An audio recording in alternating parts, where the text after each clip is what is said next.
think truly Kimmel gets under the Trump family skin more than anybody in media today. So Harry J. Sisson just called out the Trump administration's coordinated campaign to silence Jimmy Kimmel. And honestly, this is textbook authoritarianism. We're seeing the DOJ, press secretary, and Trump himself targeting a comedian for making jokes. This is exactly how democracies die. Let's break this down. I can't think of anybody Trump targets as often and as viciously as Kimmel, and I'm going to show you exactly what he said in this statement in just a moment. But it appears also that on top of this, Donald Trump has given his marching orders to his administration, whether it be the Department of Justice or Caroline Leavitt getting out there to attack Jimmy Kimmel. This is like a full administration effort. This coordination is crucial. When government agencies work together to target private citizens for speech, that's literally what dictatorships do. Putin does this to Russian comedians. Erdogan does this in Turkey. The fact that it's happening here should terrify every American, regardless of party.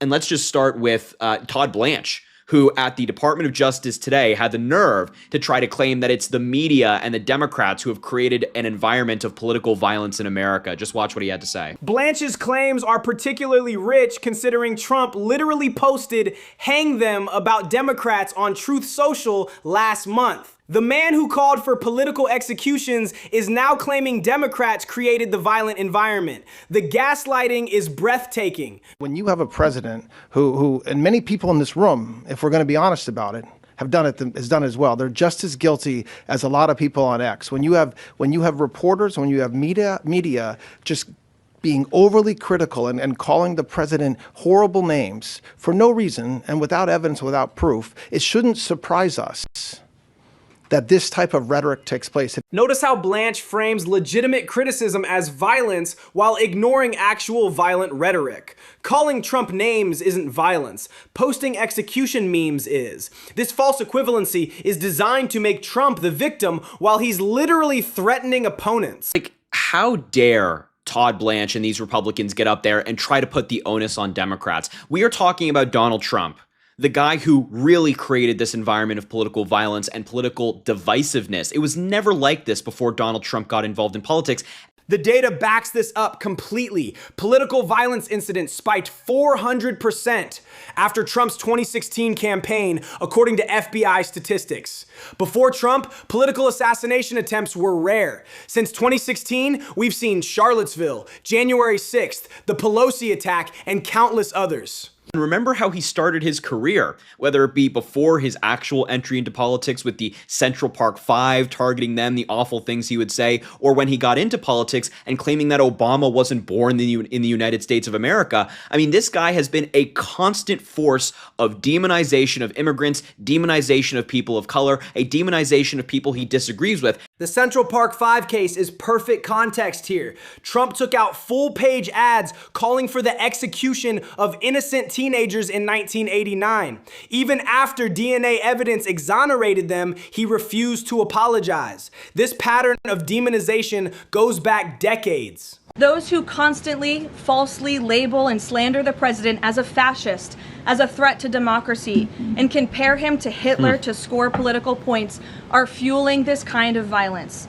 The left-wing cult of hatred against the president and all of those who support him and work for him has gotten multiple people hurt and killed, and it almost did so again this weekend. This is pure projection. Trump's own running mate, J.D. Vance, called him America's Hitler in 2016. His former chief of staff, John Kelly, said Trump praised Hitler's generals. Yet somehow, Democrats are responsible for comparisons Trump's own people made. Just as a reminder, the only two major politicians in the United States, or political figures in the United States, who have called Trump Hitler are J.D. Vance and Donald Trump's former chief of staff, John Kelly. So when she says that it's the Democrats doing this, it is the Republicans doing this. It's Donald Trump's own people who have done this. This is why fact-checking matters. The point here cuts through their bullshit with receipts. When you can cite specific quotes from Trump's own team making the Hitler comparisons, it exposes how dishonest this victim narrative really is. American politics today is between these far-left fascists led by Harris and her group. We have a fascist person running who's incompetent. She's a Marxist, communist, fascist. socialist. She's not actually a socialist. She's gone past that. Somebody's got to explain this woman. This is a radical left, Marxist, communist, fascist. By Caroline Leavitt's own logic, Trump should be fired from every platform for calling Harris a fascist, Marxist, and communist. If Kimmel's mild joke warrants termination, what does Trump's constant name-calling deserve? The double standard is obvious. So what would you say about Donald Trump, who has done that consistently throughout his career? But they don't comment on that. They don't comment on that. When Donald Trump is the one making threats or using hyperbolic language, then it's okay. This is the authoritarian playbook. Rules for thee, but not for me. Trump can threaten to bomb countries and call for executions, but a comedian making a widow joke crosses the line. They're not enforcing standards, they're enforcing loyalty. For example, as the First Lady of the United States pointed out this morning, just 2 days prior to the shooting, ABC's late night host Jimmy Kimmel disgustingly called First Lady Melania Trump an expectant widow. Who in their right minds says a wife would be glowing over the potential murder of her beloved husband? And having experienced what I did with the First Lady on Saturday night, I can tell you that she was anything but that. This kind of rhetoric about the president, the First Lady, and his supporters is completely deranged, and it's unbelievable that the American people are consuming it night after night after night. The free speech hypocrisy here is staggering. A mild joke about Melania looking like an expectant widow gets government coordination to destroy someone's career. Meanwhile, Trump posts actual death threats and crickets from these same people. By the way, I have to remind everybody that this is the same administration that ran on making comedy legal, making the jokes you want to make, and they pretended for like a month that they love freedom of speech. And now the administration, the government, is trying to get someone fired from the private sector. Doesn't sound like free speech to me. Remember, these are the same people who screamed about cancel culture for years. They said government shouldn't pressure private companies about speech. Now they're literally using government power to demand a comedian be fired. Pure hypocrisy. Number one, Donald Trump making fun of Rob Reiner's saying that he died from Trump derangement syndrome. That's number one. How about this one? When Donald Trump celebrated Robert Mueller dying. That feels a little relevant, doesn't it? Or what about this? When Donald Trump said that Democrats should be put to death because of seditious behavior and reposted something that said, hang them. The contrast is insane. Kimmel makes a widow joke, administration meltdown. Trump literally posts memes calling for Democrats to hang. Silence. Trump celebrates political opponents' deaths. Crickets. The selective outrage reveals their true agenda. Melania, how long are you going to enable Donald Trump's atrocious behavior at the expense of our community? Donald Trump shouldn't be able to enter our homes every single night with this violent rhetoric, this divisive rhetoric. They're just such hypocrites. Brilliant rhetorical move here. Using Melania's own words about violent rhetoric against Trump exposes their hypocrisy perfectly. If divisive rhetoric entering homes is wrong, what about Trump's Truth Social death threats? Logic works both ways. He said, and I quote, "Wow, Jimmy Kimmel, who is in no way funny as attested to by his terrible television ratings, made a statement on his show that is really shocking," Trump says. He showed a fake video of the First Lady, Melania, and our son, Barron. I don't know why he's including their names as if we don't know that, but whatever. Maybe he doesn't know that. Like they were actually sitting in his studio listening to him speak, which they weren't and never would be. Trump clearly doesn't understand how television works. Those audience reaction shots are stock footage or pre-recorded bits. Every late night host uses them. Either he's genuinely ignorant about TV production or he's deliberately lying to manufacture outrage. This is Trump. You have a glow like an expectant widow. That's all the joke was. That's all it is. And this is what has triggered this MAGA meltdown. That's literally it. You have a glow like an expectant widow. 6 words triggered the entire federal government to coordinate against a private citizen. Compare that to Trump posting hangman memes about Democrats. The priorities tell you everything. There is not a moment of self-reflection among the MAGA administration, among this regime, among anybody in it, among any of the supporters. There's not a moment. When Donald Trump threatens to hang Democrats, when he's mocking the death of political opponents, when he's saying he's glad it happened, MAGA cheers. They love it.